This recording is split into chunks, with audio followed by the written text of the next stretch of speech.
Mesdames, Messieurs, cette année, nous sommes dans une configuration particulière. L'an dernier, la communauté de communes de Grand Cognac avait invité l'ensemble des maires des quatre autres communautés de communes, celles de Jarnac, de Grande Champagne, de la région de Châteauneuf et du Rouillaguet. C'était à la salle du Castel à Châteaubernard. L'an dernier, je vous racontais l'histoire d'un mariage qui se préparait. Une belle histoire en perspective, avec un nombre de mariés incertain, mais bien doté, et surtout un bel enfant à naître. Cette année, nous sommes une agglo, juste née. Je vais revenir dans quelques instants sur sa création, mais pour cette cérémonie, difficile de vous présenter nos réalisations, et surtout le temps nous a manqué pour vous présenter un joli panorama de ce qu'est notre agglo. Bon, rassurez-vous, nous nous rattraperons l'an prochain, et mes collègues et amis vice-présidents auront tout loisir à ce moment-là de mettre en valeur nos actions, nos réalisations et nos engagements. Pour cette année, ils m'ont confié la mission d'y aller tout seul, mais qu'ils se rassurent, ce n'est que partie remise. Vous le savez, mesdames, messieurs, le mariage était plus compliqué que prévu. L'incertitude sur le nombre a un peu perturbé les préparatifs et la taille de l'enfant. Il a fallu attendre décembre pour être certain que la famille du Rouillaquet resterait seule. Restait donc Jarnac, Châteauneuf, Grande Champagne et Grand Cognac, soit 58 communes et 70 000 habitants. Et donc ensuite, soit très rapidement, puisque le temps nous manquait, il a fallu passer la surmultiplier. Alors, cela a pu donner le sentiment au départ que nous étions plutôt des champions du pédalo que du catamaran, ou encore que nous travaillions en catimini, comme on a pu l'entendre, en préparant je ne sais trop quels arrangements entre amis. En fait, rien de tout cela n'était vrai. Et si l'on regarde autour de nous, nous ne sommes pas allés moins vite qu'ailleurs, sans doute au contraire, d'autant que l'on était, je le redis, dans une incertitude sur la présence ou pas de nos amis de rouillage. Mais chaque fois qu'il s'est agi de prendre des orientations, ou même mieux, des décisions, nous sommes venus en conférence des maires. Ce que nous voulions, c'est que le travail soit préparé, bien préparé en amont, et c'est ce qui a été fait. La fusion des communautés de communes, côté administration, était faite et bien menée. Et je les remercie très sincèrement, des directeurs, à commencer par Dominique Ségalin, jusqu'aux techniciens. Je connais, c'est Cécile qui les a dénoncés, une communauté de communes dans les Deux-Sèvres où la fusion s'est faite sans organigramme, avec des agents qui au 1er janvier ont été regroupés, sans se connaître, sans savoir précisément quelle serait leur mission, sans savoir quel serait le responsable. Mesurons la différence avec nous. Je le dis d'autant plus que certains d'entre nous râlaient que l'on présentait en conférence des maires l'organigramme. Eh bien chez nous, au 1er janvier, tout était prêt. Les agents savaient où ils allaient travailler, avec qui, sous la responsabilité de qui, et surtout, pour faire quoi. Et si l'on veut que la communauté d'agglomération fonctionne, il faut que les agents se sentent concernés. Et aujourd'hui, cela fonctionne même bien. Je ne dis pas que tout soit parfait, bien sûr, mais en tout cas, ils sont prêts. Et pour dire les choses franchement, heureusement qu'ils sont prêts. Parce que vu le volume de travail qu'il y a à faire, vu les réunions à préparer et à organiser, vu les compétences nouvelles que nous avons à gérer, s'ils ne l'étaient pas, ce serait très difficile et laisserait mal augurer de la suite. Mais nous avons de la compétence, de la technicité et aussi, c'est important, de l'enthousiasme. Nous avions un objectif majeur qui va peut-être vous surprendre, mais pas les salariés. Nous avions un objectif majeur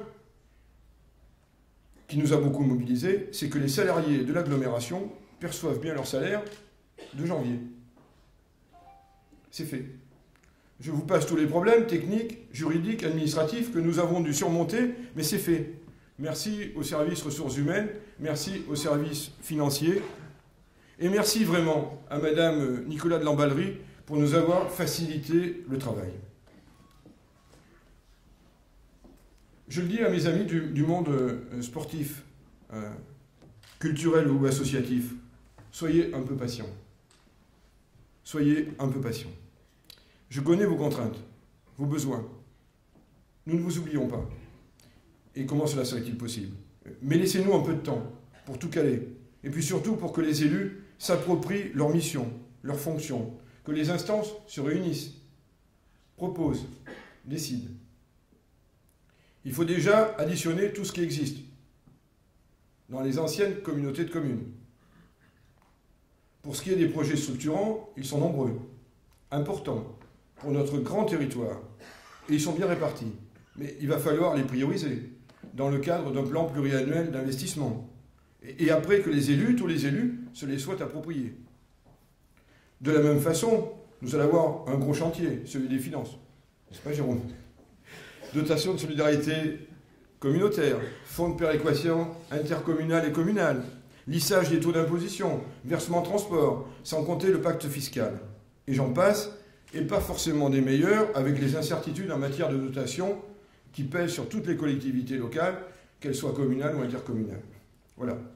Il faut avoir tout cela à l'esprit pour mesurer les enjeux immédiats. Cela veut dire très concrètement que tout ne sera pas possible tout de suite. Ce n'est pas forcément le plus sexy ce que je suis en train de vous dire, mais c'est la base indispensable pour construire la maison commune. Tout comme le sera la charte de gouvernance. J'ai apprécié, nous avons apprécié tous, la participation, l'implication des maires dans la réflexion menée par l'IFRE autour de l'idée de gouvernance. Bureau, conseillers délégués, conférence des maires, commission, participation des suppléants, autant de sujets qui ont été mis en débat et c'est sur cela que nous allons nous appuyer pour rédiger notre charte de gouvernance. Là aussi, nous aurons une base solide, commune, de travail, intéressante pour notre vie commune. Alors, je sais bien que vous avez reçu une nécrologie de l'un d'entre nous, au lieu d'un avis de naissance, mais je pense que la plume de Bernard a dérapé. Ce n'est pas parce que l'on n'a pas assisté à l'accouchement que l'on ne doit pas reconnaître l'enfant. Parce que oui, c'est bien d'un avis de naissance dont il s'agit, et dont le nom Grand Cognac a été validé très largement, très majoritairement, par les élus de tout le territoire de Grand Cognac. Ensuite, il y a eu un petit débat sur la couleur des habits, en fait, sur le logotype. Certains ont été frustrés de n'avoir pas eu à choisir entre la couleur orange et la couleur orange. Sans doute aurait-il choisi, comme la très large majorité des maires, de l'habiller en orange. Mais sans doute, c'est le moyen de faire entendre une petite musique différente. Et à propos de musique, l'essentiel est que nous puissions travailler en harmonie. Même s'il y a quelques fausses notes au moment de la répétition, ce n'est pas grave. C'est ce qui va se passer à partir de maintenant qui est important. Et puis, l'équipe qui va guider les premiers pas de l'enfant Grand Cognac a été élue sans problème majeur le 19 janvier. Elle sera complétée dans un premier temps par 8 conseillers délégués jeudi. Et les premières réunions de cette équipe, que vous avez choisie, montrent clairement l'envie de faire vivre notre territoire, de travailler ensemble pour qu'il en soit ainsi, et de le faire dans une très bonne ambiance. Je pense que tous mes collègues peuvent en témoigner.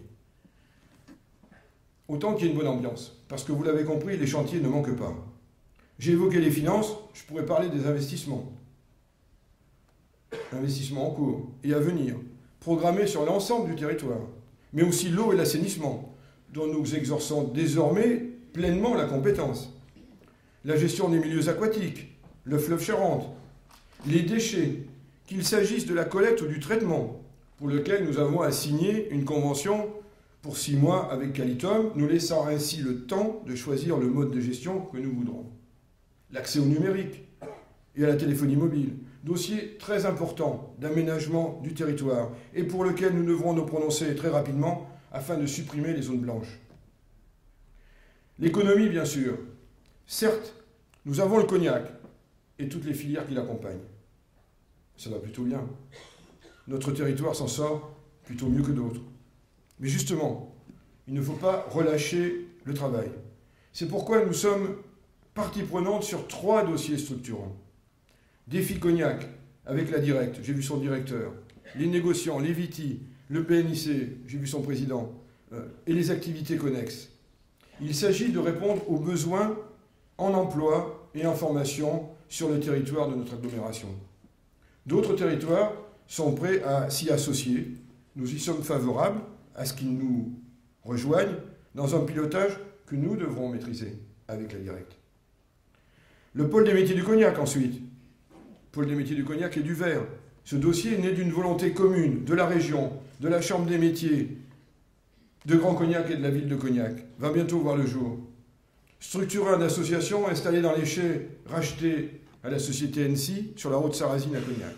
Il devrait allier formation initiale et continue, recherche et développement, regroupement de structures régionales, nationales, tourisme industriel. La Spirit Valley, c'est le troisième dossier structurant, qui est passé depuis un an de la belle arlésienne à une réalité dynamique, sous l'impulsion initiale de la Chambre de commerce et d'industrie et du Pays Ouest-Charente. Et surtout par l'embauche d'un directeur, lui aussi très dynamique. Le savoir-faire, les compétences professionnelles, les réseaux professionnels sont présents sur notre territoire. C'est bien là, mesdames, messieurs, où l'on voit l'importance d'une agglomération, du puissant levier qu'elle engendre au bénéfice d'un territoire, de ses entreprises et de ses habitants.